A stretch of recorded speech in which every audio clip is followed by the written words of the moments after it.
Balik keindahan alam Sukabumi, terdapat sebuah tempat yang tak pernah sepi dari cerita mistis. Villa Slabintana. Dikenal sebagai villa yang terlarang, tempat ini sudah lama ditinggalkan. Konon, mereka yang berani memasuki villa ini akan merasakan sesuatu yang tak bisa dijelaskan. Dulu, villa ini adalah tempat yang megah. Namun, entah mengapa, penghuni pertama villa ini tiba-tiba menghilang tanpa jejak. Tak ada yang tahu apa yang terjadi, tetapi sejak saat itu, berbagai kejadian aneh mulai terjadi. Suara langkah kaki, pintu yang terbuka dengan sendirinya, bahkan sesekali, penampakan wajah yang muncul di kaca jendela. Setiap orang yang mencoba menginjakan kaki di sana akan merasakan hawa dingin yang tiba-tiba datang. Angin malam yang berbisik, seakan memberitahu untuk segera pergi. Mereka yang bertahan tak jarang menjadi gila atau menghilang secara misterius. Bahkan, beberapa orang yang mencoba merekam di sana, kamera mereka sering rusak tanpa sebab yang jelas. Lalu, ada satu cerita yang beredar. Seorang pria yang berani menginap di villa itu, katanya, malam pertama dia mendengar suara tangisan dari dalam ruangan. Ketika ia mencoba mencari sumber suara itu, dia menemukan sebuah pintu yang terkunci. Saat pintu itu dibuka, dia tak lagi melihat ruangan, hanya kegelapan yang menyambutnya. Dan pria itu tidak pernah ditemukan lagi. Sekarang, Villa Slabintana tetap berdiri kosong, menunggu orang berikutnya yang berani menguji nasib mereka. Tapi ingat, sekali melangkah ke dalamnya, tidak ada yang bisa menjamin kamu akan keluar dengan selamat.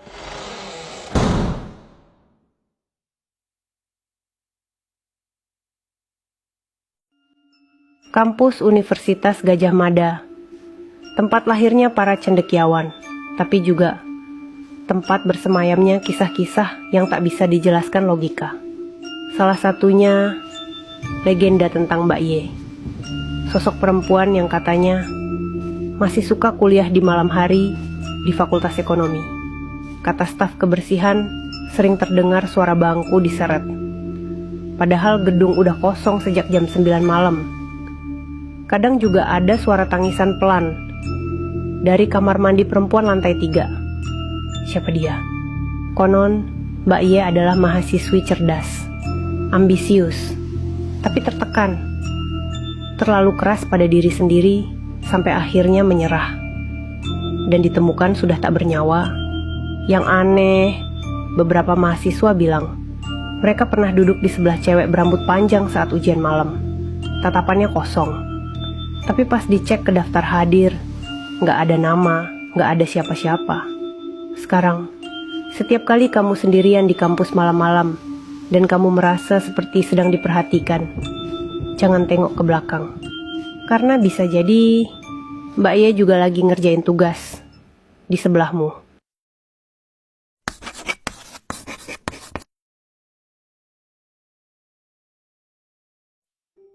Di tengah kota Bogor, berdiri sebuah rumah sakit tua yang sudah berusia puluhan tahun. Dulu, tempat ini dikenal sebagai Rumah Sakit PMI Bogor. Kini, ia lebih dikenal dengan nama RS Salak. Tapi, meski namanya berganti, satu hal tetap melekat pada tempat ini. Reputasinya sebagai salah satu lokasi paling angker di Bogor. Apalagi jika ada yang berani naik ke lantai atas atau mendekati kamar mayatnya di kala malam. Banyak perawat yang bekerja di sana punya cerita serupa tentang seorang perempuan dengan rambut panjang menjuntai, bergaun putih, dan wajah yang selalu samar. Dia muncul tiba-tiba, melayang perlahan, menyusuri lorong-lorong remang rumah sakit, tanpa suara. Terkadang terdengar tangisan lirih, seperti suara perempuan yang kesepian, atau menahan sakit tak tertahankan. Suara itu datang dari lorong kosong, tak ada pasien, tak ada dokter. Tapi tangisan itu terus menggema, dan ketika ada yang memberanikan diri mencari sumbernya, yang mereka temukan hanyalah ruangan gelap dan bau anyir menusuk hidung. Konon, arwah itu dulunya seorang pasien yang meninggal di UGD karena kelalaian. Jiwanya tak pernah tenang, dan kini ia menjadi penunggu abadi rumah sakit ini. Dia tak suka diganggu, terutama di tengah malam sunyi.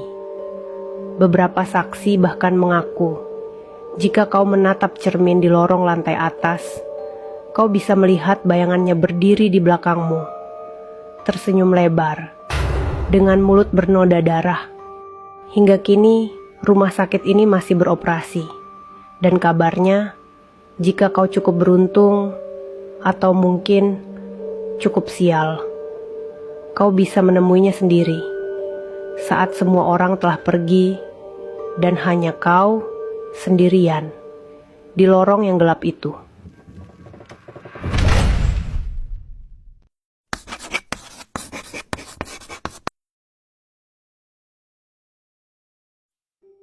Di balik gemerlap kota Semarang, tersembunyi sebuah tempat yang sejak dulu dikenal. Angker, kolam renang serondol, tempat yang terlihat biasa di siang hari, tapi berubah jadi penuh misteri saat malam tiba.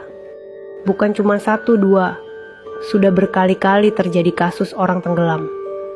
Dan anehnya, sebagian besar korbannya adalah perenang yang mahir. Kesaksian para saksi dan penyintas selalu sama. Saya merasa kaki saya ditarik sesuatu dari bawah. Tapi saya sendirian, nggak ada siapa-siapa. Konon, ada sesuatu di dasar kolam itu. Warga sekitar menyebutnya hantu air. Sosok tak terlihat yang menghuni kolam sejak puluhan tahun lalu. Mitosnya, sebelum tenggelam, korban selalu melihat bayangan hitam melintas di bawah air. Kadang seperti tangan, kadang hanya mata. Dia suka muncul ketika kolam mulai sepi, terutama kalau kamu berenang sendirian dan merasa ada yang menggenggam kakimu dari bawah. Beberapa orang percaya ini bukan cuma hantu biasa, tapi roh penasaran, korban pertama yang tenggelam di sana dan nggak pernah ditemukan jasadnya. Jangan lihat ke bawah. Kalau kamu merasa ada yang menyentuhmu di air, karena begitu kamu melihat, dia akan menarikmu masuk dan tidak akan membiarkanmu keluar. Kolam renang serondol bukan tempat untuk berenang sendirian.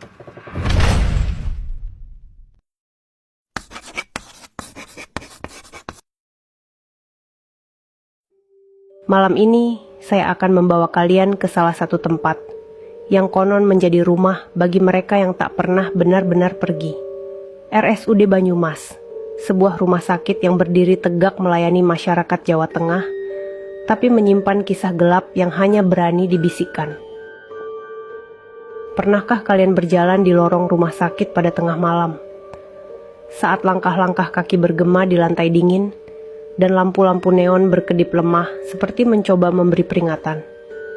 Di RSUD Banyumas, keheningan malam sering dipecahkan oleh kehadiran yang tak diundang. Banyak perawat yang bertugas shift malam mengaku pernah melihatnya. Sosok suster berbaju putih yang berjalan menyusuri lorong rumah sakit. Dari kejauhan, tampak seperti perawat biasa yang sedang bertugas. Tapi ketika kau mencoba menyapa atau mendekat, sosok itu akan berbalik, menampakkan leher yang terputus tanpa kepala. Kisah suster tanpa kepala ini konon berasal dari masa penjajahan. Ada yang mengatakan dia adalah seorang perawat pribumi yang dibunuh oleh tentara asing karena menolak memberikan informasi tentang pasien-pasien yang dia rawat. Kepalanya tapi semangatnya untuk merawat orang sakit tak pernah padam. Perawat senior yang sudah 25 tahun bekerja di RSUD Banyumas, pernah bercerita padaku. Saya sedang memeriksa pasien di lantai 3 sekitar jam 2 pagi. Tiba-tiba terdengar suara langkah sepatu yang khas, seperti sepatu perawat zaman dulu. Saya pikir ada rekan yang bertugas, tapi saat saya menoleh, saya melihat sosok perawat berbaju putih, model lama berjalan membelakangi saya. Saya panggil, tapi dia terus berjalan. Ketika dia berbelok ke lorong lain, saya baru sadar kalau dia... Saya pikir ada rekan yang bertugas, tapi saat saya menoleh, saya melihat sosok perawat berbaju putih, model lama berjalan membelakangi saya. Saya panggil, tapi dia terus berjalan. Ketika dia berbelok ke lorong lain, saya baru sadar kalau dia tidak memiliki kepala. Dan bukan hanya sosok suster tanpa kepala yang menghantui RSUD Banyumas. Kamar jenazah rumah sakit ini terkenal dengan suara tangisan misterius yang terdengar pada malam hari. Petugas keamanan rumah sakit sering mendengar isak tangis perempuan dari ruangan itu, meski tak ada siapapun di dalamnya. Petugas keamanan yang sudah 15 tahun bekerja di rumah sakit ini pernah berkata, tangisan itu seperti ibu yang kehilangan anaknya. Begitu pilu membuat bulu kuduk berdiri. Kami sudah terbiasa, tapi tetap saja, setiap mendengarnya, rasanya ingin segera berlari pulang. Konon, tangisan itu berasal dari arwah seorang ibu yang anaknya meninggal di rumah sakit ini. Sang ibu tak bisa menerima kenyataan dan akhirnya arwahnya terus mencari sang anak, meratapi kepergiannya yang tragis. Yang lebih mengejutkan, beberapa pasien yang dirawat di kamar dekat kamar jenazah melaporkan bermimpi didatangi seorang ibu yang bertanya, "Apa kamu melihat anakku?" Setelah mengalami mimpi itu, kondisi pasien biasanya memburuk. Bahkan ada cerita dari pengunjung yang tersesat di basement rumah sakit pada malam hari. Mereka mengaku ditolong oleh seorang perawat yang menunjukkan jalan keluar. Ketika mereka berterima kasih dan berbalik, perawat itu sudah lenyap, hanya meninggalkan jejak basah seperti air atau darah. Apakah semua ini hanya mitos, atau ada penjelasan logis di baliknya? Yang jelas, jika kalian berkunjung ke RSUD Banyumas, terutama saat malam hari, berjalanlah dengan cepat di lorong-lorong sepi.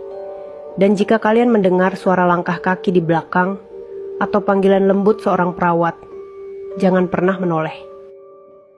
Karena mungkin yang menyapa kalian bukanlah yang masih hidup,